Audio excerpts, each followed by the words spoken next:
Hey guys, it's Sean from Sack Kids Radio. We did pick the absolute worst week to take a vacation immediately following the election, but we did it anyhow because, well, frankly, we have balls like that. Join us next Friday night for our live show resuming from our new studio. We will not be held responsible for any hearing impairments or damage caused to you from excessive exposure to this sound.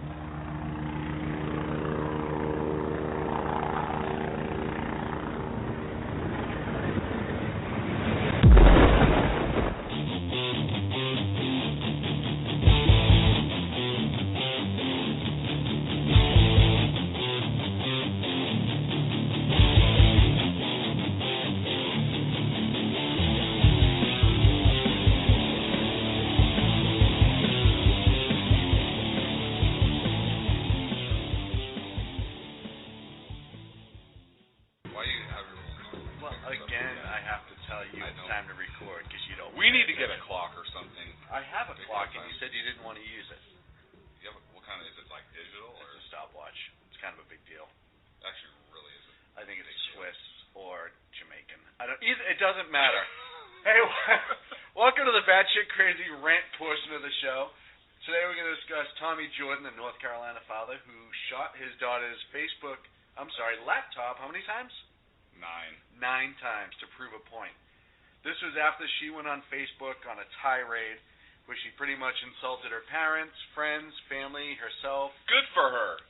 Kids should be able to speak their minds because they have the constitutional right to freedom of expression also, and as many people on the progressive movement have pointed out, kids are a lot smarter than their parents these days. No, I completely agree. Oh, well, then why are you going on a batshit crazy rant? Well, what I'm saying is once she turns 18 or gets emancipated and becomes her own person. Big word. Thank you. You're welcome. Then she can actually go ahead and do all that. But until then, she still lives under her parents' roof. Her parents pay for everything. She doesn't have a job. Her dad spent 6 hours. He's an IT guy. Did 6 hours on the laptop, $130 in software. Listen, you need to stop making sense. I'm sorry. Okay. What kind of show is this? Apparently, it's one that's hopefully going to make sense. So, and then there's all this uproar where everybody's defending this girl and calling him some sort of monster to the point that CPS, or Child Protective Services, was called out to the house, as well as the local sheriff's department.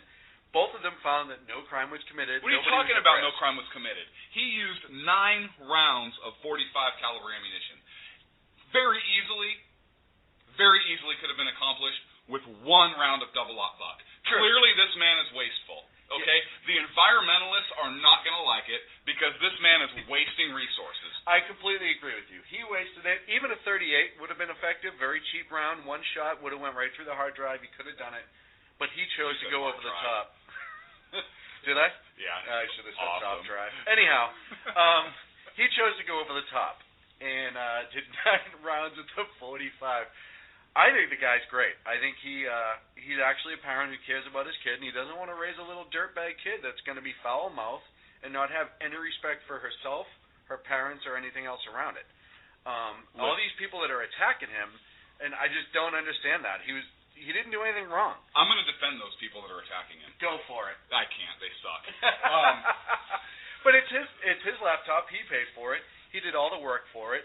She's his child. I mean, he controls all of her property, all of her things. He bought it all, right? I don't know. I wasn't there. I don't have the receipts. Why are you asking? I don't know his life. Are you kidding me right now? Probably, though, since she doesn't have a job. Yeah, she doesn't have a job and obviously refuses to get one. So I just think that this is one parent who proved a point that hopefully will stick with his daughter and maybe she'll start to smarten up. I don't see why anybody in their right mind thinks it was over the top. It's not like he had her there. Okay, you just said it all right there. In their right mind. I know. And I completely agree. If he brought her out there and had her... Because I'm proving a point. Okay, I apologize. Do you have to pee yet? No. Okay, yet. good. I will in a minute.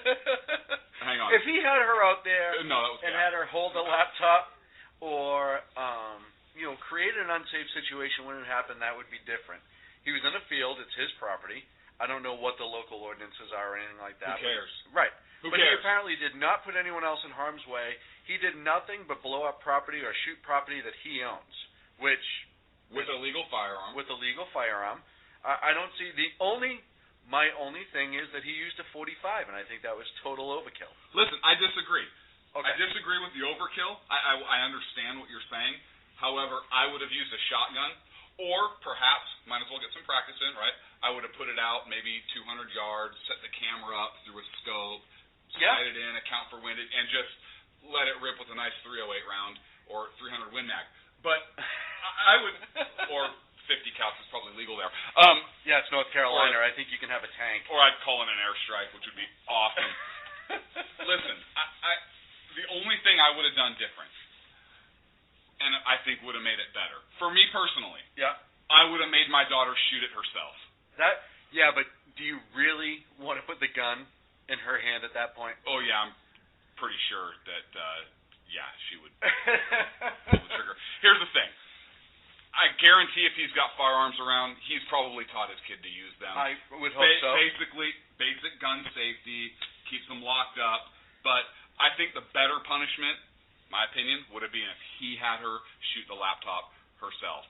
And then pay for the rounds that she expended and the laptop. Oh, no, I totally agree with the paying of the rounds. There could have been a couple more creative ways to do it. Okay, let's hear. What? Let's see, Molotov cocktail. Yeah, but now you're talking about explosives, potentially. True, but it's North Carolina. Like I said, I'm pretty sure you can own anything in North Carolina. I don't think they have any laws at all. Okay, Molotov cocktail. What else? What else you got? Let's see. Me personally, old microwave, stick in an old microwave, turn it on high, and video it exploding. Okay. I think that would have been no firearms involved, and you lose the fun of the firearms. But I think that would have created a fireworks show. Value. Really? Yeah, absolutely. You don't think seeing the microwave explode and the hard drive come apart? No. I have no idea if that would work. What about you? I'm what would you do? Tech savvy. I told you I would make her shoot it. I don't have any new ideas. I'm not creative. I have no new ideas. Why do you keep coming back to me? Listen, don't put me down. The 45. Would you have used the 45? I would have used a shotgun. I would have used a shotgun. And I want to change my opinion on the double-aught buck. I probably would have used a 1-ounce rifled slug. Yeah? It's more expensive, though. Yeah, the guy wasted $9. He said was it really $1 a waste? A round. Or do you think his... No, it was a waste. No. Listen, environmentalists are going to be up in arms over this. You He have spent $9. lead content going up into the atmosphere. You don't I'm know pretty if it was sure lead it's going to casing. kill something. Really? You're not 100%. Okay. That's true. I didn't sample the rounds. So now you're just really talking out of your ear, and you're not making any sense. So can we stick to the facts? Why do you have to be so hurtful? Because it's my nature. You have no nature. But no, I do. I just took one out in nature not too long ago. But I think $9 to prove a point to your daughter that hopefully she'll carry through and actually maybe turn herself around a little bit is fine. I think all these people that are attacking him as this evil monster, I don't think it's crazy to me. I have some advice for the girl. Go for it. Go to the public library, access the internet for free, and update your Facebook. That's a good one. I bet you she hadn't thought about that. Probably not. However, if she's okay, she probably hasn't because she's probably. I don't know the girl. I don't know her. But how bright can you be, really, if you have an IT technician for a father? You ask him to work on your laptop, and you post stuff online. Amazing. So she probably hasn't thought about that. Well, unless she thinks she's smarter than everybody else, which is apparently the issue. And what would be awesome, here's the reason I want her to do it again, because I want to see this guy make another video. Okay? Because if she goes down to the library and makes another post, you know he's going to find it. Oh, God, yeah. By the way, to the father, there's a bunch of new social networking sites. Oh, yeah, we should. So go ahead and just he's in IT, I bet you. I know. He should actually post it on his YouTube. I'm not trying to. I apologize. I wasn't talking down to you. Please don't shoot me. Please don't shoot my laptop. Yeah. Don't shoot my lap, either. Or top. Or my, hat. What? So... that's our opinion. We think he did right. We think people should leave him alone. He's actually being a parent, and he's parenting his child, which is just amazing to see nowadays. Let us know what your opinion is. You can check us out. Don't, because I don't care what your opinion is. Just like I don't care if you think my opinion... What? Do you care? Yeah. No, you don't. No, you had your fingers crossed, and they just can't see it. I just want to know what people think. I like to be able to check that out and know what goes through people's heads. That's kind of... I think it's interesting to know why people are crazy. I mean, have their own opinion. Do you know how to read on the... People's opinion are all over the place. Yeah, that's the problem. On this thing. I'm kidding, kind of. Not really. So, let us know what you think. You can follow us on Twitter at Sackhead Radio, and check out our blog at sackheadradio.blogspot.com. And we're also on Facebook, I'm not going to tell you, and we're on iTunes and all that crap. Just do a little research, would you? I can't sit here all day and tell you how to live your life. So I'm Clint. No, wait, what? I'm Clint. It doesn't matter. It's Clint Yeah. and Sean. We're at Sackheads Radio. Thanks for listening. We'll talk to you soon. That wasn't much of a rant. What? No, what do you mean? We ranted. You didn't rant at all. Oh, you actually Jesus. just talked about a I'll hit the current stop event. button. No.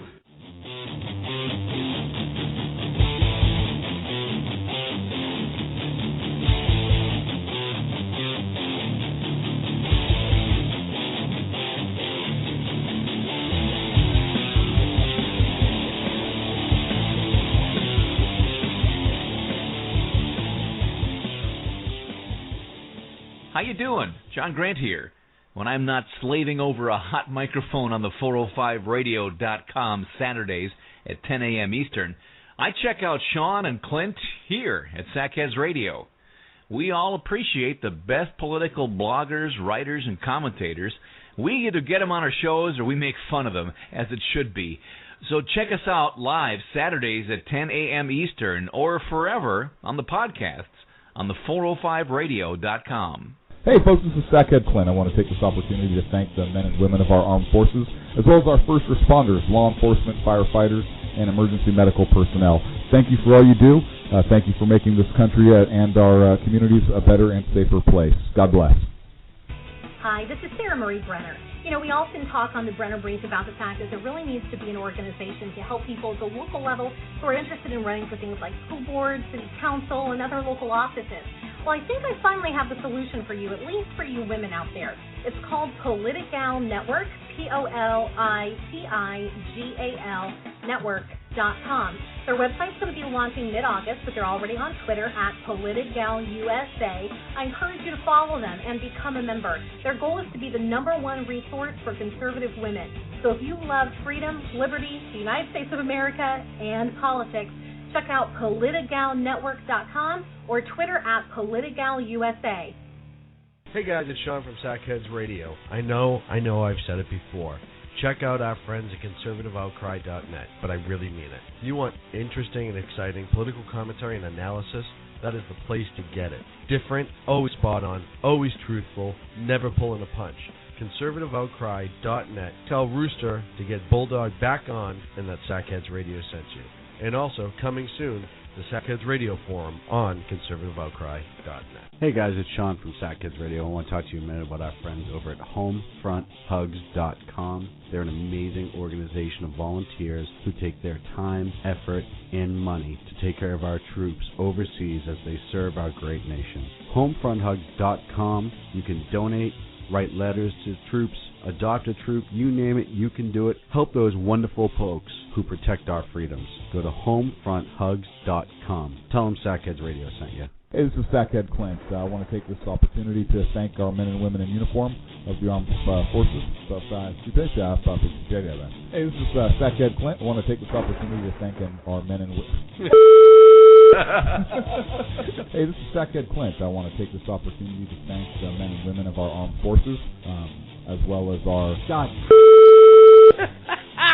You going to mention me this time? Thank you, Sean. You said mention you, right? Oh. You totally need to keep that as an outtake. Now back to Clint and Sean on Sackheads Radio, radiating elegancy and quality. Hey, it's Sean from Sackheads Radio coming up on the show today, February 16, 2012. We talk about a potential Clint Eastwood role based on a very historical figure, a true American hero, and we'll talk about all that and whether or not birds migrate for any other reason other than to confuse us. The answer on that may surprise you. Coming up on the big show today. We will not be held responsible for any hearing impairments or damage caused to you from excessive exposure to this sound.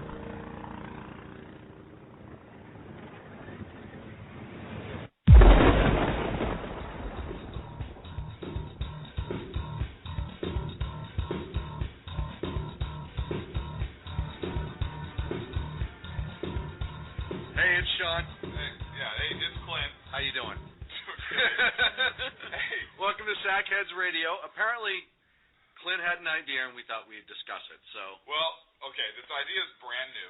okay, Like literally an hour old, maybe. damn. And since this is a show where we basically just turn on and record whenever the hell we feel like it, How do you remember an hour ago?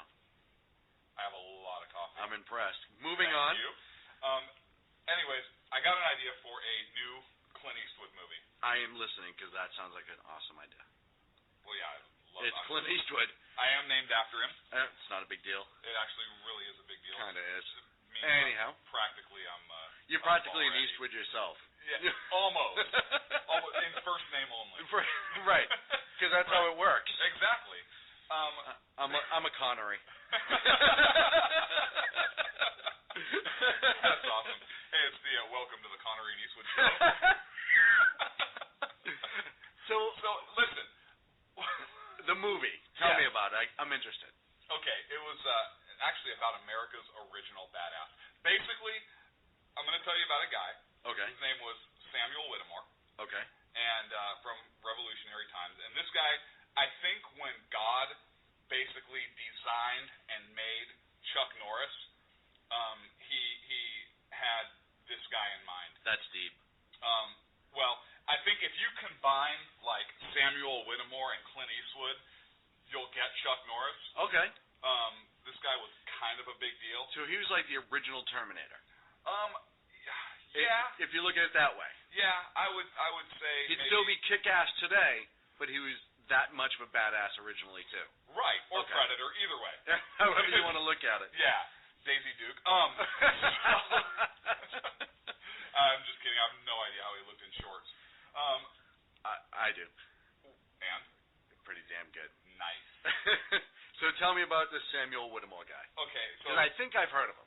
well, I'm sure you have, considering where you're from. It's yeah. He actually, funny thing, he actually came from the same state that gave us Mitt Romney. Wow. Which is really sad because you have on one hand. Why are you going to go into politics about this? Hang on a second. This Samuel Whittemore came from Massachusetts, correct? Yes. And where was Mitt Romney governor of? Massachusetts. Thank you. So we go from having an incredibly badass guy given to us by this state to having a complete. You're What? losing it. Though. Okay. You're telling me about a Clint Eastwood movie, Right. and then we're going into politics. Yeah, all I No. said is from the same state. Let's get back to That where there's a lot of other people from Massachusetts you could have brought up. Name one. New Kids on the Block. We're talking about badasses. That's the first one that comes to mind. Hey, you dressed like them still, which is kind of funny. Yeah, I picked my jeans. So Mr. Whittemore was born in 1694. He actually lived a long time, especially for back then, because he died in 1793. And he was 1793? yes, That's like today. That would be like living to 200. practically. Okay. Yeah. It was almost like he was a cockroach. Yeah, but the guy was just a complete stud. He was born in England originally and came to North America, came to the colonies in 1745, and served in the army. He was an officer. For the Brits. For the Brits. Originally. Correct. Okay. Yeah, because that's what we were in 1745. Right. No, I agree. Go ahead. You agree that that's what we were in Yeah. 1745? I do. It Wow. has my stamp of approval, Okay. so now you can Thank write you. all the books. All the history books can finally be written about Sean it. fact-checked it. We were, in fact, part of England in 1745. So this guy fights in King George's War, and he fights in the French Indian War. He's captured both of those during both of those wars, and at the time of the start of the American Revolution, he's 80 years old, and 80 years young. 80. Well, yes, 80 years young, and he is the oldest combatant in the Revolution on record. I don't know, maybe some 90-year-old Right. guy picked up a rifle. Records or weren't something at 100% some point. back then when it comes to stuff like that, but anyhow. Yeah, I don't even think they had CDs, let alone records. No, I think they were still on vinyl. Oh no, it was 8-track. It was 8-track. Reel to reel, like this show. Pretty much how it's being recorded, folks. So he's out working in his fields, and he sees the British Army marching from Lexington and Concord. From the battles. From the battle. The original battle, Correct, Lexington and Concord. Lexington and Concord. Okay. And he's out in his field, and for some reason he has a a bunch of weapons with him, which is awesome. That's how I garden. Well, yeah, but you have pants. No, you don't have pants. No pants when I'm gardening. You have to be one with the vegetables. Go on. Whole different meaning. Yeah. So Samuel, Mr. Whittemore, jumps behind a stone wall. I don't know if he actually jumped, but he ends up positioning himself behind a stone wall, and with his rifle or musket, I'm not sure if it was rifled or not, he takes a shot and actually hits one of the British troops. Okay. Kills one. Now, this is the part I love, because not only does he have his rifle with him, but he then draws his dueling pistols. Okay? So the guy has dueling pistols because, I don't know, somebody might piss him off while he's gardening, and so I challenge you to a duel. I mean, how badass is that? Hey, maybe you always have to be prepared. You got to be prepared for everything when you're gardening, especially. Exactly. So you have need a your rifle musket and your dueling pistols. Yeah, well, yeah. Just in case somebody makes you angry. Well, yeah. So he fires 3 more shots. I'll teach that damn plant not to grow. Yeah. He ends up mortally wounding another British soldier. The first guy he shot was a grenadier. Took him out. The British detachment starts advancing on him, and by the time they reach him, now keep in mind this guy's already used a musket or a rifle and dueling pistols. Well, yeah. And I say musket and rifle because I don't know which one he had. Right. It could have been either. I'm pretty sure. I would bet it's a musket, but that's probably, but who knows? I think I don't know. I think they had rifle barrels at some point, but they weren't very common back then. So Whitmore then takes out his sword. Well, why would you not? Well, yes. Why would you not have your musket, your dueling pistols, and your sword? This guy is a champ. That's Thank tits. you. Exactly. That is so tense. I absolutely love this guy. And he then proceeds to attack them with a sword at 80 years old. Jesus. This guy gets shot in the face. That sounds like me. I didn't want to get out of bed last week because my back hurt. At 30-something years old. At 30-something years old. Yeah, I'm not even 80. I took ibuprofen because I woke up with a crick in my neck. This guy gets shot in the face. Yeah, that's not funny. He gets bayoneted 13 times. Holy Jesus. And gets left for dead. Left to die, right? Well, at 80 years old, so he's shot in the face and then bayoneted 13 times. So correct. I'm assuming he expires. Because the story is already pretty amazing. Yeah, he actually expired 18 years later. At the ripe young age in 98? Correct. He actually gets taken to a doctor, and I don't remember the doctor's name. You might remember the doctor's name. I think it's Tufts. Okay. Well, apparently this other guy was pretty tough. And, sorry, bad joke. I haven't had enough coffee yet. And so the doctor's like, oh, yeah, he's done. He's dead. He's not going to make it. Well, apparently the doctor was wrong because this guy made it, and at 80 years old, kicked the crap out of the British Army. It was awesome. 98 years old, he finally dies. Yeah. Now tell me that would not be an awesome Clint Eastwood movie. That would be the best Clint Eastwood. That would be a great Clint Eastwood. I don't want to say the best because there's a lot for it to go up against. Josie Wales. Yeah, there's a bunch. We could sit here all day. And not to be disrespectful because I love Mr. Eastwood. Yep. But he could actually probably play this guy because Clint Eastwood is still enough of a badass to probably pull this off. Oh, yeah. No, there's no doubt in my mind that he would absolutely nail that part. That guy is Samuel Whittemore. Look him up. That guy is tits. Look him up. Research it. We highly encourage it. Thank you for listening to our banter. Hope maybe you picked up a little bit of something. If you did, share it with a friend. If not, we really don't care. Seriously. This is seriously for our entertainment. Keep it to yourself. Awesome. However, if you did pick something up and you want to share it, you can also check us out, sackheadsradio@blogspot.com. We're on Twitter @sackheadsradio. Good coffee. We have some sort of Facebook thing that I really don't even know the link to yet. And I don't. It's awful, but I don't. Is brand new. Hey, and we're on iTunes. By the way, we went international. I know. Within 24 hours because of I didn't want to brag. Our first, it was kind of a big deal. Our first show was up yesterday. I don't want to brag. Yesterday? No, it wasn't. It was up a while ago. Right. No, that's a good point. I'm thinking, you know what? But it's okay. I've been drunk most of the morning. So we did go international. It's kind of a big deal. People in Germany have downloaded us. And England. So look out, Hoff and Ricky Gervais because we're coming for your ass. That's right. And for those of you in English, sorry I talked about an American hero who kicked your ass a long time ago. Yeah, you know what? But, most of them are kind of cool with that because I'm sure he was originally British, so I'm sure they'll own it. I hope so. Me too. Thanks for listening, guys. We'll guys. Talk to you soon. Take care. Bye. Hi, this is Sarah Marie Brenner. You know, we often talk on the Brenner Brief about the fact that there really needs to be an organization to help people at the local level who are interested in running for things like school boards, city council, and other local offices. Well, I think I finally have the solution for you, at least for you women out there. It's called Politigal Network, POLITIGAL Network.com. Their website's going to be launching mid-August, but they're already on Twitter at PolitigalUSA. I encourage you to follow them and become a member. Their goal is to be the #1 resource for conservative women. So if you love freedom, liberty, the United States of America, and politics, check out PolitigalNetwork.com or Twitter at PolitigalUSA. We will not be held responsible for any hearing impairments or damage caused to you from excessive exposure to this sound.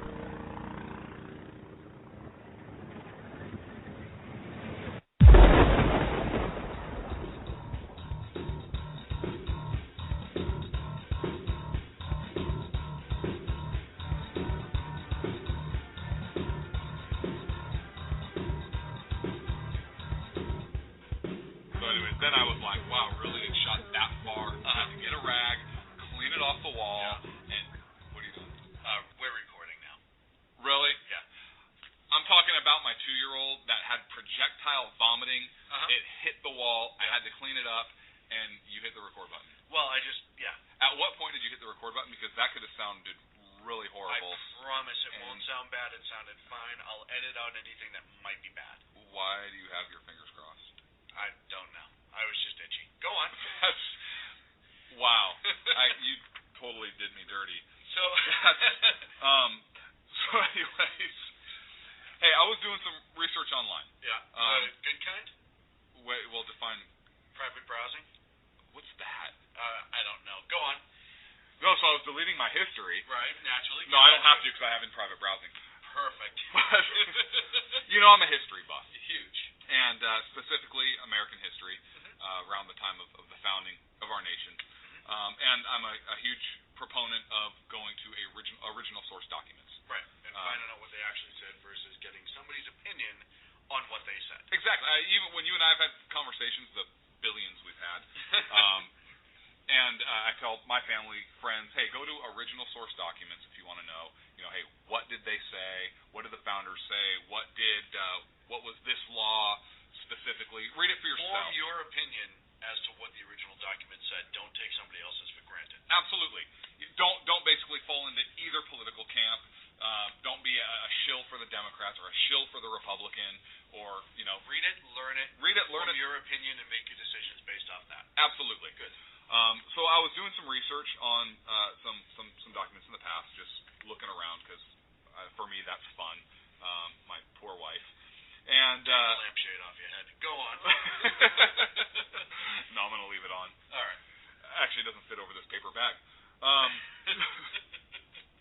Have you ever heard of something called the Organic Laws of the United States of America? The Organic Laws of the United States of America? Why, no. Tell me. Why, yes.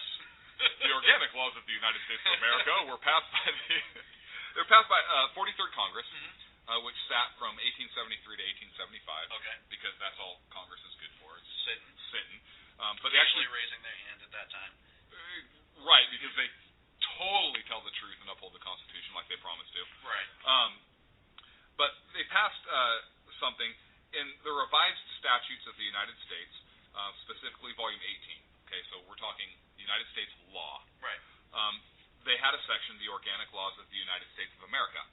And I found this thanks to a site called adask.wordpress.com. Okay. And if it wasn't for going through this site and following their steps, which is ridiculous, as far as what the work you have to do to find this. So it's a government document on a government website, but yet there's no direct link. You actually have to go in and kind of dig to find it. Yes, you absolutely have to dig to find it. You won't do a search engine and be able to come up with it unless you're a lot more computer savvy than me, which is very likely. But I had to go in through this site. It was fantastic for this one topic because it was able to follow the instructions and actually get to where I needed to be. But do you know what the 4 organic laws are? I might, but why don't you enlighten me? Well, how can I enlighten you if you already know? Well, because I'm a moron and I don't. So actually, go on. because we talked about this stuff sometimes. In pre-production. Production? What are you talking about? This is just for us to play back and listen to our own. Producing coffee earlier. Oh, yeah, I remember that. The Declaration of Independence. Fantastic. The Articles of Confederation. Always a classic read. The Constitution of the United States of America. One of my favorites. And the Northwest Ordinance. The Northwest Ordinance, which allowed airplanes. No, that was completely different. That was Northwest Airlines. Are they? Yeah, so that was... Go on. Yeah, no, this was the ordinance. Okay. And I encourage everybody to go and actually read these things. And something interesting here, the organic laws, just that title, would seem like Congress thought maybe they were important. Right. Like maybe they were the foundation of what our laws should be based upon. Okay. And so therefore, all 4 should be relevant. Correct? I would say so. I mean, Okay. if they're given a name like organic, that's a heavy-hitting name. So unless you're talking about fruit or vegetables or... Right, which I don't think they have. I mean, they do have laws about that, but when we attack Department of Ag, we'll worry about that. Ooh, that's going to be a good one. Let's stick with this one. Okay. So, and the amount of digging you had to get to find these, on this government website, they have a search for a way to search things all different ways, and each page in Volume 18 had a page number, including the table of content and so forth. However, when you come to the organic laws of the United States, and this adask.wordpress.com points it out first, and I actually had to go in and look for it myself, there are no page numbers that come up. At all. At all. You can't really, even though it's part of the record, you can't really search it. And as they point out also, there are other versions of this that you can find that don't have the organic laws in there at all. Interesting. It's actually very interesting. Weird, but interesting. It is. Don't let the black helicopters get you.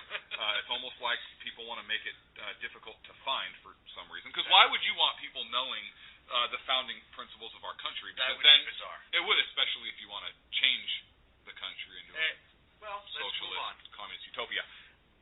Black helicopters. Anyways, a couple things in the Northwest Ordinance, which was passed in 1787. Based on a model which was actually written by Thomas Jefferson, and it governs the territories, the territory of the United States northwest of the Ohio River. Okay. And you hear people talking about separation of church and state. You can't ever teach any kind of religion in schools or even reference God or which is not what right. Yeah, the founders were all atheists and deists, and they were all racist and everything else. Where a couple things in here, because actually in schools where I went to college, and you did too, and you're taught in some of those places that the founders were racist, they were all rich white guys, and they believed in separation of church and state as opposed to no, if you actually read this stuff, they wanted no Church of the United States, right? No federal church, right? They came from the Church of England, where they had to worship in one way. But I want to read you something from the Northwest Ordinance, and again, I highly encourage everybody to do their own research on this and form your own opinions. My opinion, you may not agree with it, in which case you would be wrong. Naturally, I mean, if it's not your opinion, it's usually wrong. So yeah, which is weird. My wife loves it when I say that, and very weird. I'm actually wrong a lot of times with her, but Article 3 of the Northwest Ordinance, and I'm going to quote: "Religion, morality, and knowledge being necessary to good government and the happiness of mankind, schools and the means of education shall forever be encouraged." Interesting. Now, I know what I think it's saying, and it's pretty clear what it's saying, that we need religion, morality, and knowledge in order to be a happy people and as well as to encourage a good government. Now, they didn't say what religion. Correct. Okay. Yeah, and you and I have differences totally on religion. Totally. And neither one of us are really. Yeah. So, but we have differences in that area, and that's something we may get into at a later time, but we're able to discuss it. Right. Like grown-up adult people. Which is weird. I know, considering we say poopy a lot and have that kind of humor. Conversations. I said poopy. That's awesome. But it's interesting because here you're talking about education and encouraging that education, but there's a preamble of religion, morality, and knowledge. Yeah.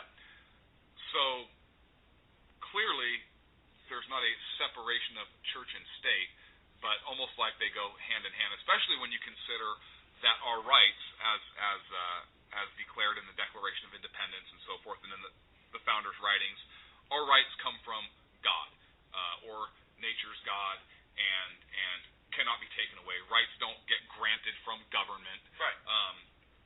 Because if a government grants something, they can take it away at any time. Absolutely. Now, again, and I like to specify this because I think this gets lost a lot, it's not really saying what specific God or religion or your view of it, just something bigger than you that gives you the right to live and your freedoms. Agree? I would agree. I mean, we maybe have a different interpretation of that. Right. But yeah, basically, it's for nobody in the government to say you have to worship this God this way. Right. You don't have to be a member of the Church of the United States of America. And really, the Constitution, when you talk about the First Amendment, refers to the federal government. It doesn't refer to state governments. Well, that's going to be a state rights argument. We can have that on a different podcast because I think we can get into the whole state right versus federal government with absolutely, federal and that some state states actually had state religions that they had an official religion. But you're right, way a whole different way off topic. But I want to get back to Article 6 of the Northwest Ordinance because we addressed the religion issue, and that's what the law says. That's not something you agree with or disagree with. That's what the law says. It's in the Northwest Ordinance. It was enacted by Congress, and it is one of our organic laws. So one of the foundational pieces of where we are today. Whether you agree with whether you're religious or not religious, that's I don't care. It's in there. It's in there. Article 6, there shall be neither slavery nor involuntary servitude in the said territory, otherwise than in the punishment of crimes whereof the party shall have been duly convicted. And then there's a little bit more to it than there, just like in Article 3, where Article 3 talks about the Indians and so forth, and good faith. The utmost good faith shall always be observed towards the Indians. Their lands and properties shall never be taken from them without their consent. Now, are blah, you blah, saying blah. our founders were overly respectful of human rights? Yes. Because that's kind of how it sounds. But they're not often portrayed that way. That's why I'm just making sure that that's what's in there. That's exactly what's in there. And no, they're not portrayed that way at all. And like I said, I was perhaps guilty a little bit of this as well until I actually started reading some of the writings of Jefferson and Washington myself, and you come to realize, oh, this is what they meant, or this is not what they meant. This was taken out of context by whatever group.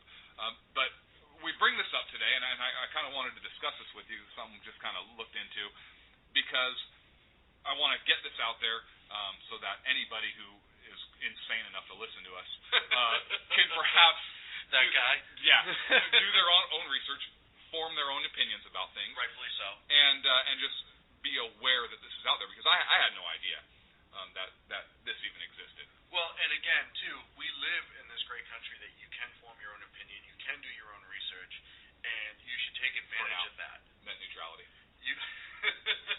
What? You should take advantage of it while you can, and before it goes away. What do you mean while you can? Are you? What? Listen, No. Conspiracy theory.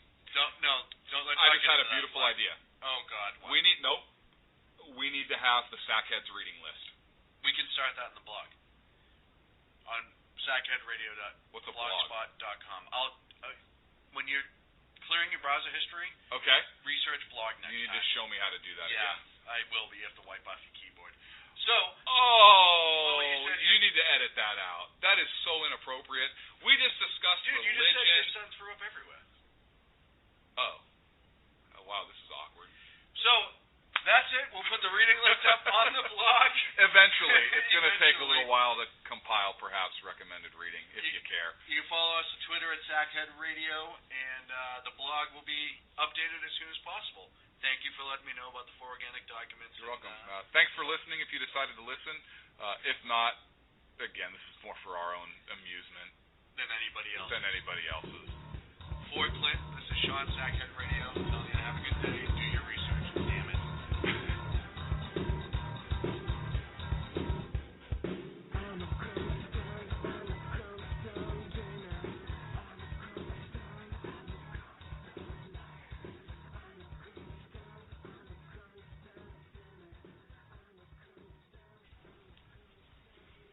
Hey, are you still here?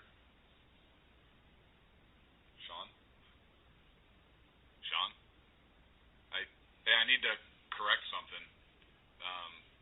If you're still here. If you are, it's kind of ridiculous. But I don't know how to turn this thing off. Sean! What? Hey, I need to correct something. I don't know how to turn this thing on or off. But I need to talk about, I think in the segment earlier I said that it was the Northwest Ordinance was based upon the writings of Thomas Jefferson. Yeah. That's inaccurate. I need to correct that. It was actually you were wrong. No, I was mistaken. Okay, good. There's a difference. Total. Yeah, Jefferson's report of government for the Western lands in 1784 actually organized the Western lands. But Nathan Dane and Rufus King actually were the primary writers of the Northwest Ordinance. They were both representatives to the Second Continental Congress from Massachusetts. And I want to let our listener, singular, hi Mom, know that I want to correct that so that anytime we give information that may not be totally accurate, it's fixed. What do you mean it's fixed? Just hit the record button so I can fix it. Already done. What do you mean already done? Just hit the record. How you doing? John Grant here. When I'm not slaving over a hot microphone on the 405radio.com Saturdays at 10 a.m. Eastern, I check out Sean and Clint here at Sackheads Radio. We all appreciate the best political bloggers, writers, and commentators. We either get them on our shows or we make fun of them, as it should be. So check us out live Saturdays at 10 a.m. Eastern or forever on the podcasts on the 405radio.com. Hey, it's Sean and Clint here from Sackheads Radio. On the phone with us right now, we have Miss Karen Harrington, who is running for Congress in the 23rd District in Florida. How are you, Karen? Doing great. Thanks for having me on, guys. I really appreciate you taking the time to be with us. Sorry. So let's talk about your background, if that's okay with you. Tell us a little bit about yourself. Tell us what you're about. Well, my family and I, we have been small business owners here in South Florida since 1974. We've just celebrated 38 years in business. Congratulations. Thank you. We expanded from 1 restaurant to 3. My younger sister, Michelle, and I, we run the family business. I've been here since I was 5 years old. I'm a mother of 3, grandmother of 2, very committed to the community. I always tell people the thing that separates me most from my other Republican primary is that I have a vested interest in the community. I've coached boys soccer and baseball for many years. We've donated back to the community through the Police Athletic League. We're just very involved with our community, making sure that our kids are raised in a good environment, a good community, and just proud to be a South Floridian. That's fantastic. One of the questions I wanted to ask you about your business, and based on some comments recently, when the government gave you your restaurant, did you expect it to be around 38 years later? No, honestly, Sean, if the government gave it to us, we would already be out of business. And trillions of dollars in debt. Yeah, exactly. So why did you decide to run for Congress? Well, I started to recognize what was happening to the country when President Obama became in office, and I started to realize on a business perspective how hard it became for us year in and year out through, the uncertainty of taxes, through regulations, the cost of insurance, whether it's health care or liability or workman's comp, just everything became more difficult for us to try to maintain our business. And I started to recognize the person that impacted my life the most, besides the president, was my representative, Debbie Wasserman Schultz. And then I really started to look more into her background and realized she's never worked in the private sector. She's never had a job outside of government. So how could someone like her really go to Washington and understand what people in business, the job creators, go through to try to stay in business, start a business, expand it? And I realized how out of touch she was. And then over the years, watching her, I realized how far to the left she has moved. And she'll do whatever's necessary to get reelected. She represents her party. She represents her own personal agenda. And she doesn't represent the will of the American people. So there's nothing worse than when you elect an official that doesn't hear who you are, the people, and the voice, and take that to Washington. And I realized that she needed to be replaced. And honestly, I have the experience in the community of being a small business owner, of being American that understands the toughness of what government imposes on us. And I would go there to fight to make sure that America could be successful. And we can do that by moving government out of the way. Well, and you kind of bring me to my next question is, what do you think the job of a congresswoman or congressman should be? Well, absolutely. You're supposed to go there and honor the will of the American people, and you're supposed to represent your district and what's best for the people in that district. And anybody with any common sense would see that growing government, adding to our debt, raising taxes, borrowing from China, buying oil from overseas countries that harbor terrorism is not the American way of life. So I think the people of this district want to be heard.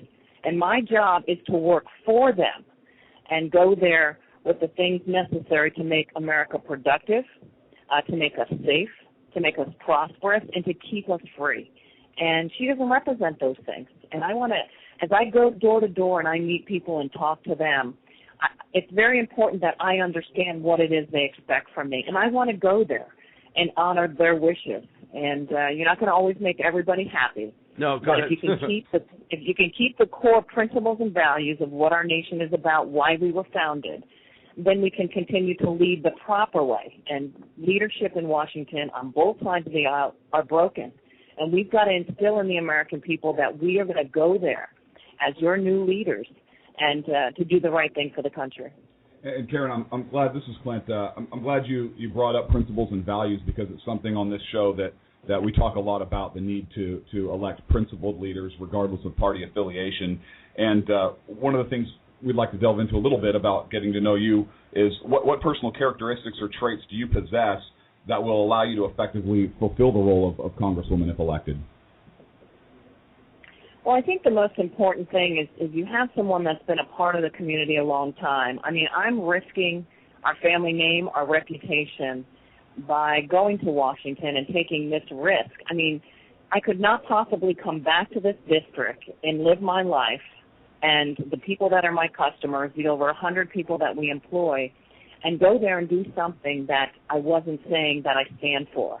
So I think the biggest characteristic is just that. I have built over 40 years of my character in this community. These people know who I am and what our business has done, and I think that speaks volumes, not just because we've been successful in business, but we've been a part of the community. My 4 brothers and sisters still live here. My parents live here, my 3 children, my 2 grandchildren. We're not going anywhere. This is our home. And when you take that and personalize it as not somebody just moving into the district or running for office because they think it's a good thing to do, I care about my community. And that's why I've decided to step up and do something like this. And I think that's a characteristic that people are looking for, someone they can trust, because we absolutely do not trust our politicians. Absolutely, and you bring up a great point. And another thing that Sean and I talk about this show is the need to understand our roots as a nation. Sean and I are both very proud of America as a country, and so we'd like to know how do you view the Constitution, specifically the relationship between the Declaration of Independence and the Constitution? There's a push in this country, and it seems like the left has divorced the Declaration from the Constitution, and I'm curious as to how you view those two documents, the relationship between them. documents are the absolute heart and soul of our nation. We are such an exceptional nation because of those documents. We are the only country where our Constitution, our Bill of Rights, tell us what the rights are of the people. Every other country in the world, Constitution tells the people what the rights of the government are. We are exceptional and special, and we must adhere to that Constitution. We did not become who we are in 236 years because a government came in and ruled us. We, the people, rule this nation, and we definitely have gotten away from that in these last 4 years.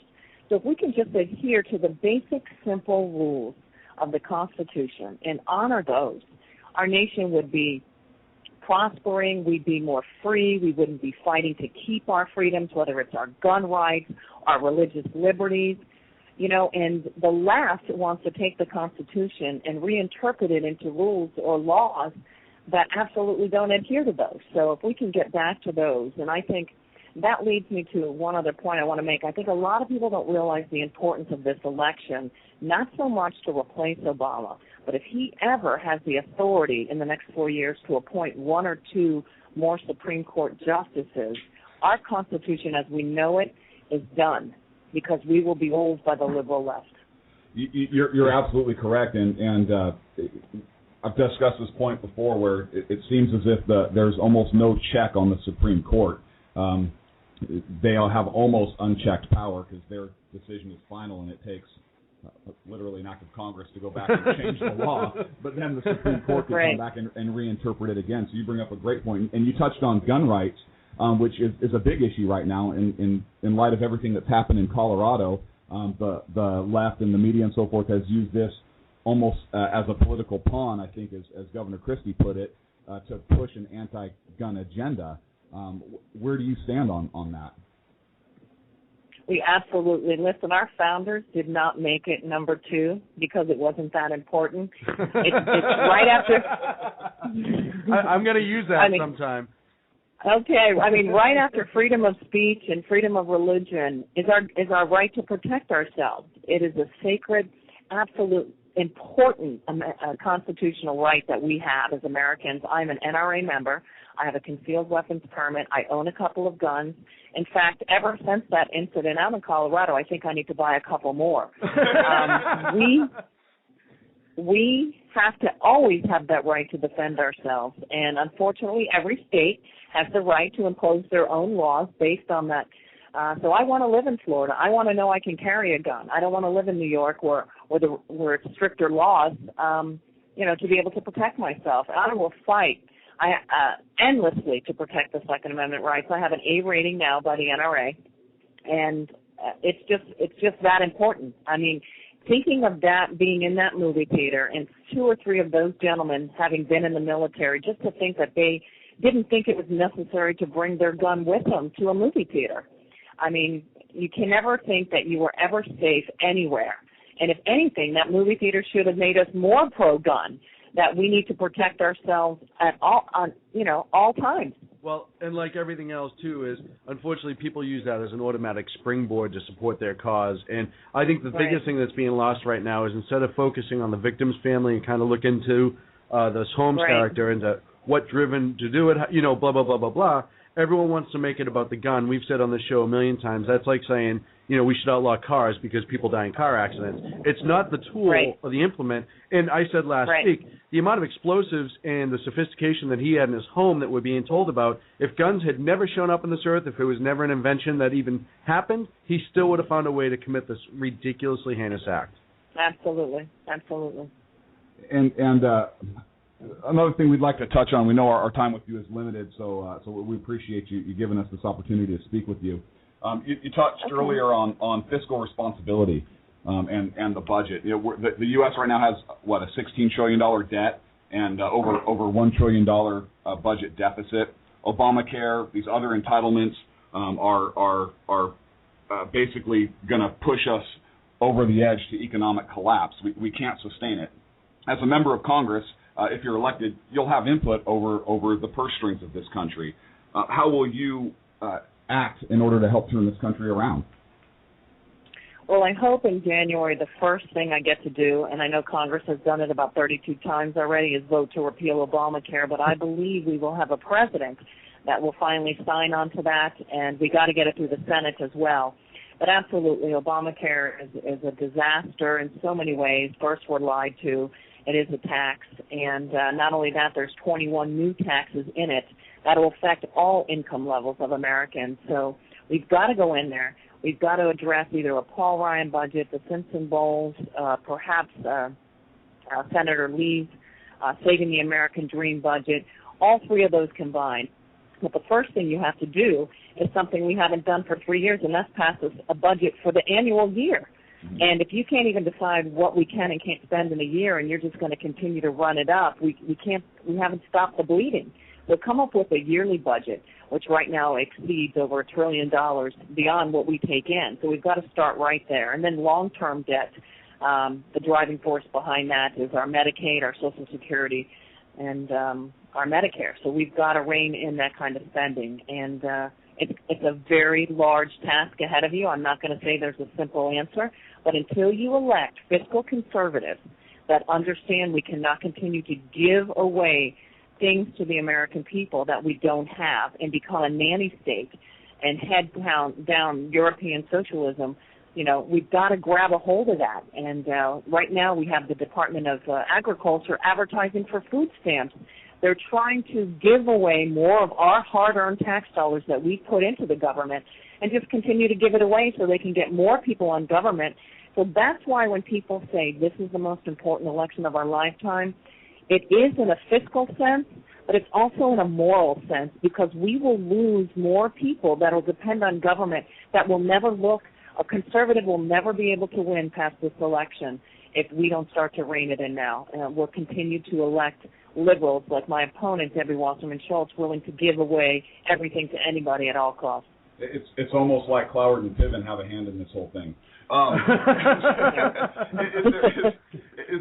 there any federal departments that you would defund? For example, the IRS, because that would be awesome. But are there any federal departments that you would either reduce in size or defund in order to help control some of the spending? And an offshoot of that, I know it's a multi-part question, so I apologize in advance, but defense is kind of a sacred cow, particularly on the right. And new technologies and weapon systems have given us the ability to reach out around the globe from home and deliver greater firepower. Is it possible to still meet tactical and strategic goals while cutting defense spending and reducing our forces abroad? So kind of a two-part question. What departments, if any, would you reduce or defund? And also, how do you take the Defense Department into account with that? Well, there's so much waste in government. I'd have to say the first thing we start with is the EPA and almost scale them back to such a minuscule role in our life, because we do need regulations that help keep our environment safe and protect consumers, but they're way out of control, so we've got to scale back the EPA. And another department I see is the Department of Energy. What energy? So you have to say, the ones we send overseas and give money to foreign countries, that energy? Yeah, I mean, the Department of Energy, and every year they ask for more money for Congress, and they always get more money. So we're giving more money to the Department of Energy, which really isn't going out and finding more energy for us. No, so, if anything, they're finding reasons not to use the energy we could have. Right. So that's another department. And, of course, Department of Education, we're failing our children miserably at the federal level. We've got to give that back to the states and let them know how to manage education for the children in their state. So those are the three key ones. There's a numerous amount of departments, but we can start right away by cutting 10% to all departments. When it comes to the military, I'm sure the military could find ways in cuts as well, but the enormous amount of cuts that this president is implementing is close to $1 trillion in cuts. We will suffer militarily, both here at home and abroad. These cuts are too severe, they're too quick, and we have to think about how to protect ourselves. But our biggest threat to our sovereignty and to our safety in this country is our debt. I believe it's the biggest concern we have to have. But with the military, I think the cuts are too severe, but is there waste in there? Absolutely. So we've got to go in and just do the really tough job of making tough decisions to make these cuts. Well, and I couldn't agree with you more. There has to be some way to find it. And we know, as well as everyone else, that government waste is out of control and has been for years. And every time it tries to get reined in, people find new reasons not to. What are you talking about, like the biofuel the military's experimenting with? Yeah, exactly. Great, right? What's it, $59 a gallon for jet fuel? Unbelievable. I could not even kind of run my house that way. So our final question, and I know you've been gracious enough to stay with us.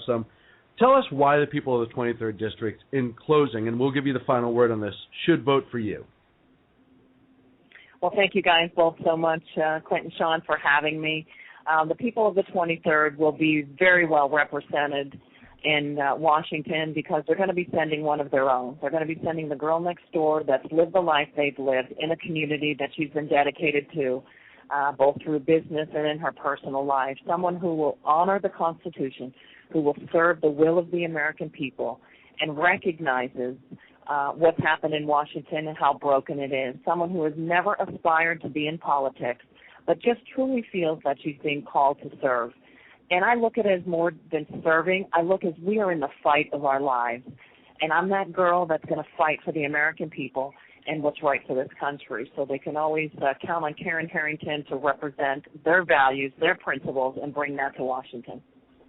Karen, thank you very much. And how can the people find out more information about you? Well, the quickest way is firedebbie.com. I love that website, by the way. And that'll get you right to my website. You can see all my issues, find out more about me, and sign up for the newsletter, make a $5 contribution, whatever they can do to help us out. And you're also all over Twitter. We see that on a regular basis. Yes, thank you, guys. No, we really appreciate it. Karen Harrington, ladies and gentlemen, stick around. We'll be back in a second. Thank you, Karen.